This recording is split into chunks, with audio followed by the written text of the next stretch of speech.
آزاد کشمیر میں Peoples party کی حکومت بننے کی راہیں مزید ہموار ہو گئیں۔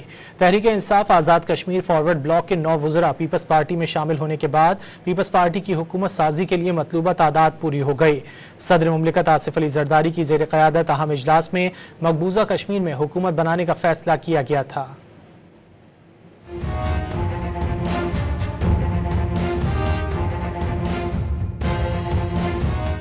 تحریک انصاف آزاد کشمیر فارورڈ بلاک کے 9 وزراء پیپلز پارٹی میں شامل ہونے کے بعد پیپلز پارٹی کی حکومت سازی کے لیے مطلوبہ تعداد پوری ہو گئی۔ وزراء نے فیصلہ فریال تالپور سے ملاقات میں کیا۔ پیپلز پارٹی آزاد کشمیر کے ارکان اسمبلی کی تعداد 27 تک پہنچ گئی۔ پیپلز پارٹی کے ذرائع کے مطابق مسلم لیگ نون کی حمایت کے بغیر حکومت بنائیں گے۔ دونوں دھڑوں کی شمولیت کے بعد 30 سے زائد ارکان کا ساتھ حاصل ہے۔ مسلم لیگ نون اس وقت 9 ارکان اسمبلی کے ساتھ ایوان میں موجود ہے، لیکن نون لیگ نے حکومت سازی کا حصہ نہ بننے کا اعلان کیا ہے۔ نون لیگ کے سینئر رہنما خواجہ سعد رفیق نے صورتحال پر اپنے ٹویٹ میں تبصرہ کیا، کہا کہ پیپلز پارٹی آزاد کشمیر میں حکومت بنائے گی اور اسے اکثریت بھی مل جائے گی۔ موجودہ وزیر اعظم کو منصب دینا غیر سیاسی تجربہ تھا۔ واضح رہے کہ پیپلز پارٹی نے نئی حکومت بنانے کا فیصلہ صدر زرداری اور چیئرمین بلاول کی زیر صدارت 2 اجلاس میں کیا۔ موجودہ وزیر اعظم آزاد کشمیر چودھری انوار الحق کو عہدے سے ہٹانے